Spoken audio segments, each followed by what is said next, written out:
Trauma bonding is a powerful and deeply damaging emotional attachment that forms between an abuser and their victim, often rooted in cycles of manipulation, fear, and intermittent reward. In narcissistic relationships, this bond becomes even more insidious. Narcissists use a variety of psychological tactics to keep their victims emotionally entangled, fostering dependence while eroding self-worth.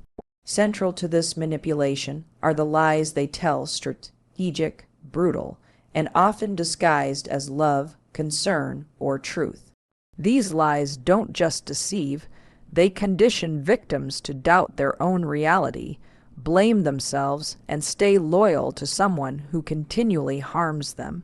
This article will uncover 7 of the most damaging lies narcissists use to maintain control and keep the trauma bond alive. By understanding these deceptive tactics, survivors can begin to dismantle the illusions holding them captive and take the first steps toward healing and reclaiming their autonomy. You know, one of the most dangerous lies narcissists tell, the one that digs in early and stays the longest, is this idea that what you have with them is special.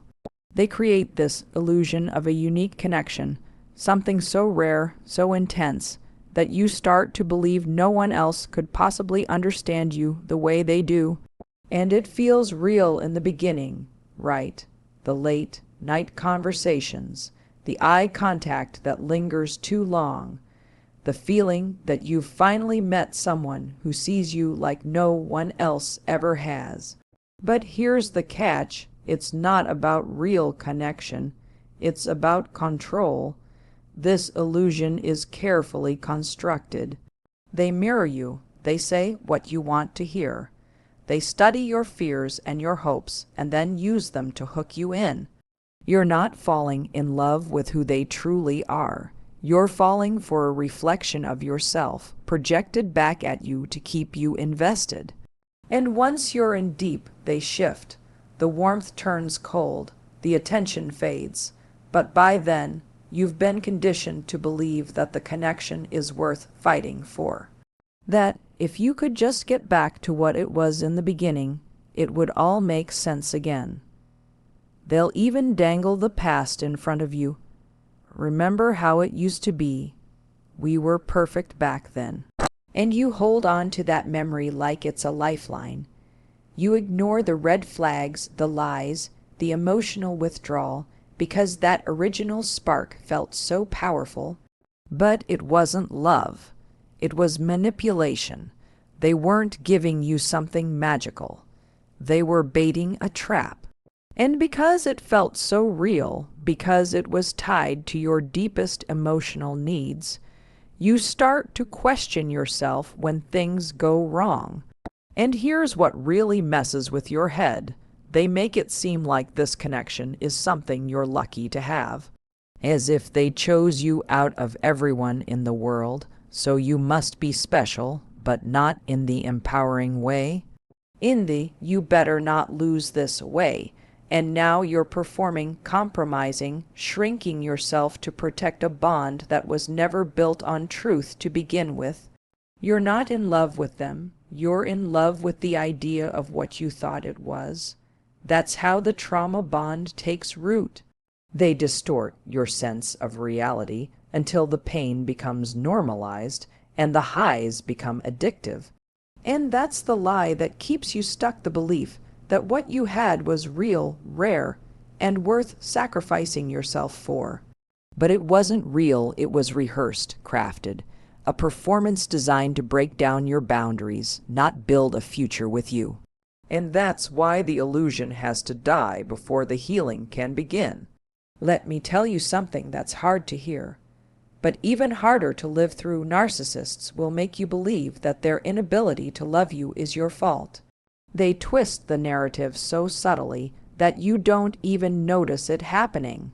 One day, you're in a relationship thinking maybe they're just emotionally guarded or had a tough past, and the next, you're walking on eggshells, wondering what you did wrong to make them so distant, so cold. They don't come right out and say, "You're not lovable." No, it's more calculated than that. It's silence when you need reassurance. It's withholding affection when you're vulnerable. It's blaming their emotional shutdown on your tone, your timing, your tears. You start hearing things like, "If you weren't so clingy, maybe I'd want to be around more." Or "You always ruin things by overthinking everything." And instead of thinking, "Wait, I deserve someone who meets me halfway," you start thinking, "I just need to fix myself." That's the trick. That's how they trap you. They train you to internalize their lack of love as a direct response to something you did or failed to do. And it's exhausting. You keep showing up with more kindness, more effort, more patience, thinking that this time it'll be enough. But it never is, because they're not actually trying to build a loving relationship with you. They're trying to maintain control. And the easiest way to do that is to convince you that you're the reason things feel so broken. It's a mind game. They're emotionally unavailable by default, but somehow you're the one apologizing for not being enough. They keep the bar just out of reach. When you ask for clarity, they get defensive. When you express pain, they call it drama. And when you beg for connection, they act like you're asking for too much. Slowly, you start to believe that maybe you are too much, or maybe you're not enough. Either way, you lose yourself trying to earn love from someone who's only interested in watching you chase it. And what makes it even more brutal is that they'll sprinkle in moments of affection just enough to keep you hooked. A compliment here, a warm glance there.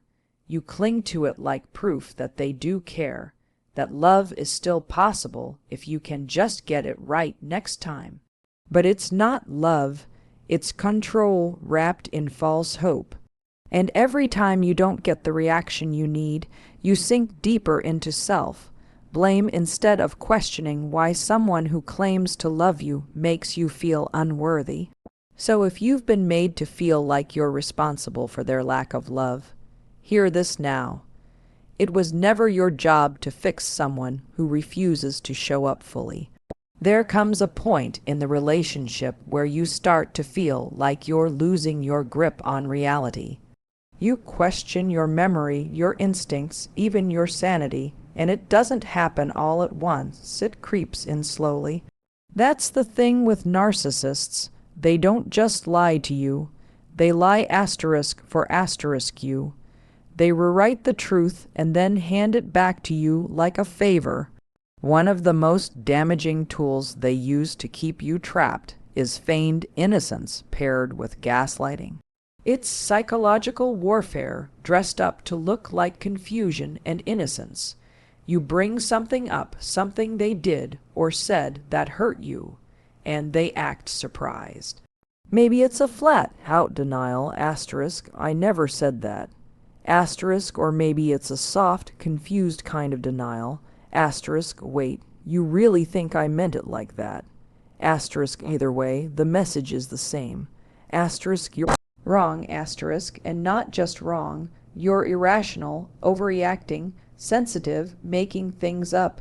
You start to wonder, asterisk, did I imagine that conversation?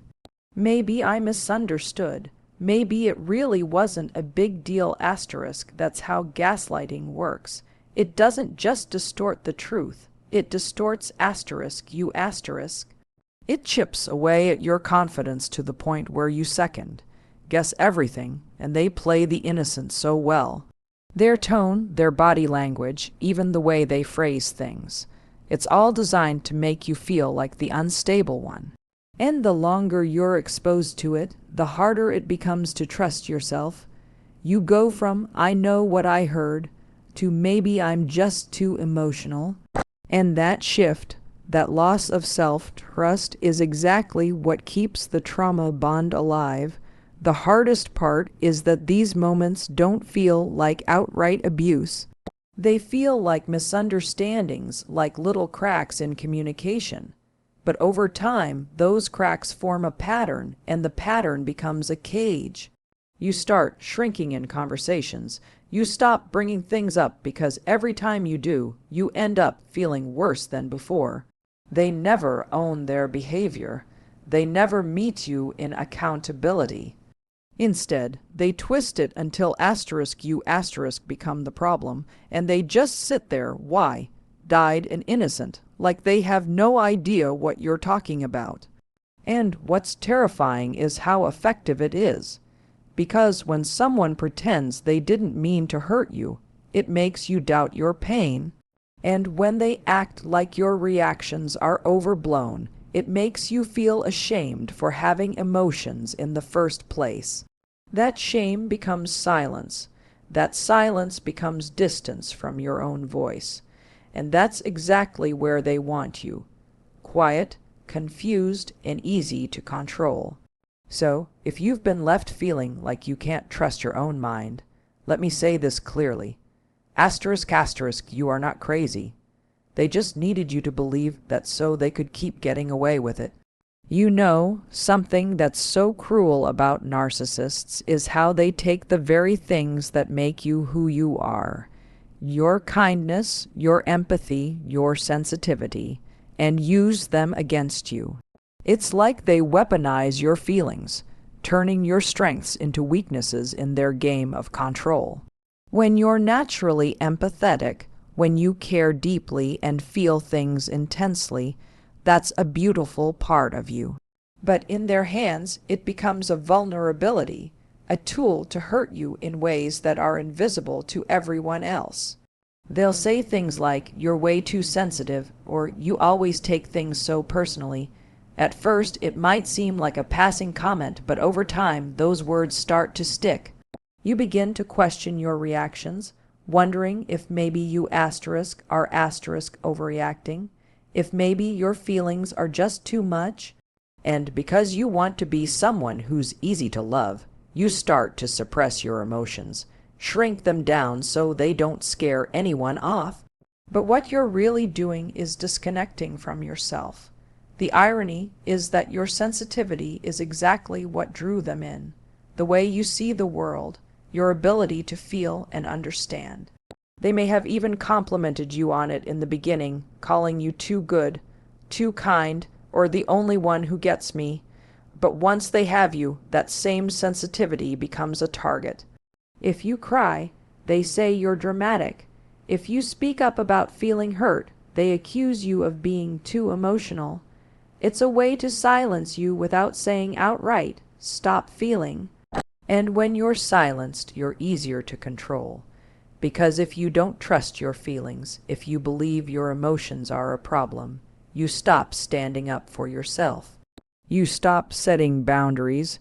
You start apologizing for simply existing with feelings. That's emotional enslavement, plain and simple. It's exhausting, isn't it? Constantly monitoring your own reactions, questioning if your feelings are valid, wondering if you're just too much. And here's the heartbreaking truth. Their goal isn't to help you toughen up or get over it.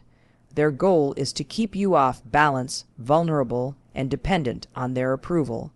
They want you to second guess your worth every time you express yourself, because a confident, emotionally whole person is the last thing they want. So if you've been made to feel ashamed of your sensitivity, if you've been told your feelings are a problem, know this. Your sensitivity is not your weakness, it's your superpower. And no one has the right to make you feel otherwise. It's time to stop shrinking and start honoring the beautiful, feeling person you are. One of the most heartbreaking lies narcissists tell is the promise of change, the false hope they dangle in front of you like a carrot on a stick. It's a cruel kind of emotional enslavement, because hope is powerful. Hope keeps you coming back, hoping that the next time will be different, hoping that this time they really mean it. They know this. They know that if they can keep you holding on to hope, you won't leave. You'll stay trapped in the cycle of pain and affection, stuck between what is and what could be. You remember the early days, the moments when they seemed like the person you fell in love with, the kind, attentive, loving partner who made you feel seen and valued. Those flashes of warmth are intoxicating, and narcissists use them to reel you in over and over again. Maybe it's a sudden apology, a surprise gift, or a heartfelt promise to change. And just when you start to think maybe things are turning around, the old patterns creep back in: the coldness, the manipulation, the lies. But because you've been given a glimpse of what could be, you keep holding on, telling yourself, if only they'd stick to their word this time. This false hope becomes a chain around your heart. It's exhausting to live in that space between pain and possibility. You become emotionally enslaved, always waiting for the next good moment that will validate your efforts to hold the relationship together. You start to believe that your patience and forgiveness will eventually break through the walls they've built. But what you don't see is that these moments of kindness are often calculated, designed to keep you hooked rather than heal the relationship. Narcissists are masters at breadcrumbing, giving you just enough affection, attention, or validation to keep you emotionally invested without ever fully committing or changing. It's like they're dangling you over a cliff, just far enough away from safety to keep you struggling, but never close enough to truly escape. And in the meantime, your self-worth erodes because you tie your value to their approval and the hope that you can fix something that's fundamentally broken. The most painful part is how lonely it feels holding onto hope when the truth is so clear. You start questioning yourself, wondering if you're too impatient, too cynical, or too demanding. Maybe if you loved harder or gave more, the cycle would finally end. But here's the reality. Their promises aren't about you. They're about maintaining power. They want you to believe that change is possible so you don't leave. And as long as you're holding onto that hope, they have control. So if you find yourself stuck in that cycle, waiting for the next apology, the next promise, the next moment of warmth, remember this: asterisk, asterisk, false hope isn't love. It's a chain disguised as a lifeline, and you deserve freedom. There's a tactic narcissists use that's so confusing, so disorienting. It can make you feel like you're losing your grip on what's real. It's when they flip the script and blame you for everything: the problems, the arguments, even their own bad behavior. Suddenly, you're the one who's selfish, unreasonable, or overreacting, and they play the victim, turning the whole situation around as if asterisk, you're asterisk, the problem, and asterisk, they're asterisk, the one being wronged. This isn't just a defense mechanism. It's a deliberate strategy to control and manipulate you. When you try to set boundaries or express your feelings instead of listening, they accuse you of attacking them. If you call them out on their lies or their coldness, they twist it so it looks like you're the one causing the rift. This move, often called darve ou deny, attack, reverse victim and offender, is a psychological sleight of hand that leaves you doubting yourself. You start questioning whether you really did something wrong, whether you're the toxic one. And when this happens again and again, it erodes your confidence and your ability to trust your own judgment. This flip and rolls is designed to keep you off balance, to destabilize your reality. Because if you're busy defending yourself and apologizing for things you didn't do, you have less energy to see the truth. You're caught in their game, constantly on the defensive, trying to prove your innocence in a situation where you should be the one protected and heard. And while you're trapped there, they continue to avoid responsibility for their actions, free to manipulate and control without consequence. It's especially cruel because it preys on your empathy and your desire for peace. You want harmony. You want to fix what's broken. So when they claim to be the victim, you may feel compelled to back down, to make peace at your own expense. You may even feel guilty for standing up for yourself. Over time, that guilt turns into self-doubt, and self-doubt turns into silence. You stop speaking up because you're tired of being blamed and attacked, and you start to accept the narrative they've created, that you're the problem. But here's the truth. You're not the villain in their story. You're the one who's been manipulated, gaslit, and blamed to keep you under control.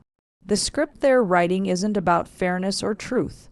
It's about power, and once you realize that, you can begin to break free from the cycle of blame and shame they've trapped you in. So if you find yourself caught in this painful pattern of being flipped and blamed, remember this. Asterisk, asterisk, their story about you isn't reality. It's a mask they wear to avoid accountability. Asterisk, asterisk, one of cruelest lies narcissists whisper into your ear is the terrifying idea that you are unlovable, that no one else in the world could ever want you or care for you the way they don't.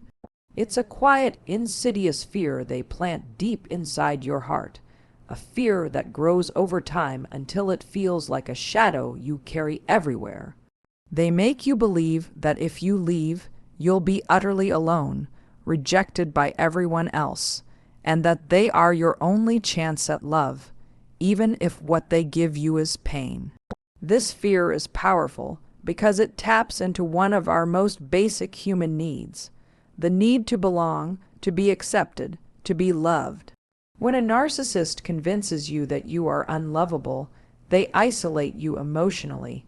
Suddenly, the world outside their grasp looks cold and empty, and you feel trapped in a prison of their making. You start to think, asterisk, who else would want me? Asterisk, asterisk, am I really too broken or too flawed?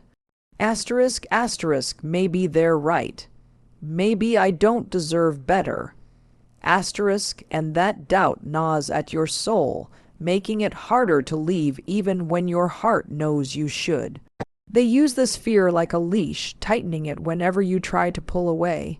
Maybe it's a sneer, a cruel joke disguised as a comment, or a subtle insult meant to undermine your self-esteem. Maybe it's silence, the kind that screams louder than words, making you feel invisible and worthless. Every time you start to gain confidence or reach out for support, they remind you either directly or indirectly that no one else will love you the way they pretend to. They make you afraid to trust anyone else with your heart. This isn't just manipulation. It's a form of emotional imprisonment. Because when you believe you are unlovable, you become easier to control. You stay not because you want to, but because you fear what life outside this toxic connection might look like. You stay because loneliness feels safer than rejection. You stay because the thought of rebuilding your life without them feels impossible. But here's the truth they don't want you to know. You are deeply lovable. You are worthy of love that is consistent, kind, and real, not this cruel, confusing version that leaves you questioning your worth every day. The fear they instill is a lie designed to keep you small and isolated. The reality is that there are people who will see you fully, flaws and all, and choose to love you fiercely and honestly. Breaking free means learning to recognize that fear for what it is, a prison constructed to keep you locked in place. It means finding the courage to step into your worth and to believe, even when it's hard, that love exists beyond the pain you've known. So if you've ever been told or made to feel that you are unlovable, remember this. Asterisk, asterisk, that lie is not your truth. It's their weapon. And you are deserving of love beyond measure. Asterisk, asterisk, escaping a trauma bond requires more than physical distance. It demands emotional clarity and self-reclamation. The first step is recognizing the lies and seeing them for what they are.